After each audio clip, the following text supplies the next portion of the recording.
Our lives depend on finding the right people to watch so we can evolve. Think about finding somebody that makes you grow, motivates you, that helps you, challenge you, an experienced and trusted advisor. And by the way, they don't have to be older than you or have big, long, green, extraterrestrial ears.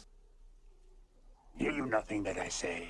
In the current day and age, digital mentors should be the thing. Available to everyone at all times if you have the luxury to have internet. Think about it as the genie in the lamp. You can ask whatever and it will give it to you. What a time to live in. In this episode, we're going to talk about what are digital mentors and where to find them, how to choose them, and a framework for a healthy relationship with them. Mark Zuckerberg and Steve Jobs had a mentor-mentee relationship. Bill Gates and Warren Buffett had a mentor-mentee relationship. Maya Angelou and Oprah had a mentor-mentee relationship. J.K. Rowling and Stephen King, again, another one. Alexander the Great and Aristotle had a mentor. Shall I continue? Since we were kids, we learned from watching others act. When we are young, we spend the most amount of hours with family. We didn't choose them. Then when we grow up, we spend the most of our time with colleagues. We didn't choose them neither. Think about how many hours do we spend with people that we really didn't choose. So as you can see, there's a lot of luck involved. You are the average of the 5 people you hang up with the most. This could be a doomed reality for some or a lucky gift for others. Or is it still? Now you can choose them. Finding a mentor, it's an amazing way to speed up your personal and professional growth. In the old ages, like 25, 30 years ago, you would be considered a very lucky person if you had a mentor. If you would find a person that would invest time on you. If you didn't have the good fortune, you had to journey far and wide to find some enriching experiences, engage deeply in social interactions, or read books to absorb the wisdom of others. Much like going to another country to learn the language, their costumes and stuff, mentoring had something like this. You had to spend time, you had to look, observe, watch, study the person that you wanted to learn from. By experiencing their ways and wisdom, you could extract what was beneficial for you and your goals. It was a complete luxury to be able to do that. If you would find one, you would be a super lucky fella. But what are digital mentors and where can we find them? To give you some context, I've been a documentary, music video and film director for the past 10 years. I spent countless hours watching making-ofs of films on repeat. I would always try to learn or discover new things about the directors, the people that I wanted to learn from. I tried to see how they talked. I tried to see how they even think. I was trying to learn something that I could apply on my own movies or apply on my life. Probably I spent too many hours on that. And in the past 2 decades, the thing changed. The odds of finding people in the digital platforms and social media that can inspire you and motivate you, sharing their ideas and experiences through their content, it's very high nowadays. We have countless hours of these people talking, doing stuff, creating content so we can learn from. I spend more or less more than I would like. Let's say 3 hours a day in social media, 3 to 4 hours a day in social media. That means that in the past 7 years, I spent more or less 5,000 hours watching social media. Think about it, it's 5,000 hours. Fuck. I wanted to direct these hours into learning, growing, studying people, etc. so I could grow. So I like to consider my digital mentors, content creators that connect with me, that make me feel good listening to, and that inspire me in some way.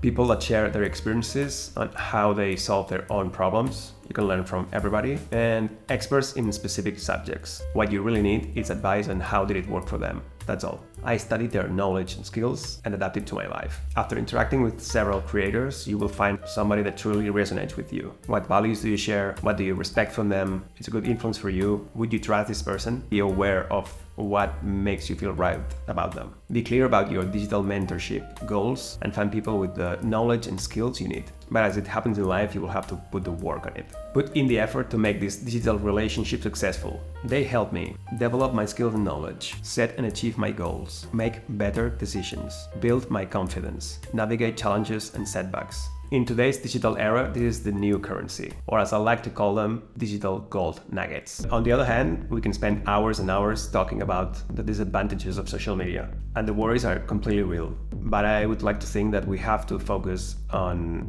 how do we use the tool. We have to work on ourselves first, and then make a good use of this free tool that can help you do whatever it is that you want to do. So this is my current framework to have a healthy relationship with social media. Ground yourself in the real world. Balance physical and digital interactions. For example, what worked for me, stop using your phone from 10 o'clock at night until, let's say, 10 o'clock in the morning. You'll see how addicted we are to these things. They're the devil.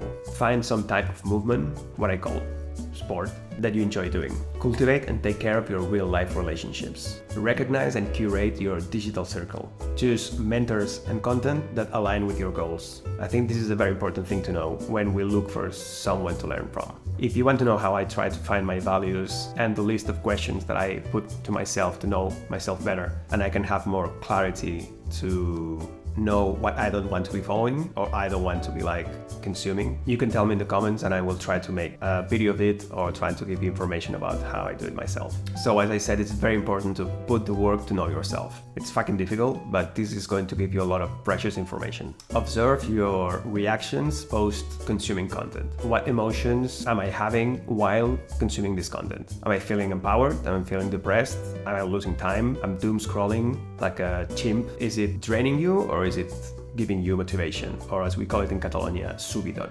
What works for me is asking myself, why am I looking to these videos? Is this video helping me to achieve my goals or not? And by the way, you can use content consumption to have fun, because I fucking do it a lot, or open your curiosity, etc. But I like to check myself and ask, okay, does it make me go forward and reach my goals? Work on your attention span. Incorporate mindfulness practices. This will help you to stay grounded. This will help you to have some distance from this digital content and digital life that we spend a lot of time of our real lives. Transform consumption into creation. Use what you learned to create and share. That's why we're human. Focus on creating a system that works for you and that you're excited about. Basically, learn to love the process. Go check this video where I talk about why it's important to be a creator instead of only a consumer. Link in the description. And harness AI and new technologies for personal growth. I like to cultivate curiosity for the things that are coming and embrace tools that will help me in my goals and my self-growth path. I've been watching a lot of motivational videos and self-improvement and stuff. It's very, very rare. It's very difficult to find somebody saying, ask for help. It seems like it doesn't have any merit if you need some help in the process. They made us believe that the phrase, I did it by myself, sounds better. This created in me a sense of not being enough because I needed help. And there's nothing wrong with it because everybody needs some help to evolve. I love the idea of having digital mentors, and I think it's the biggest gift that anybody can have. And I know what I'm proposing here lacks a very important part in the relationship between mentor and mentee, the personal contact or feedback.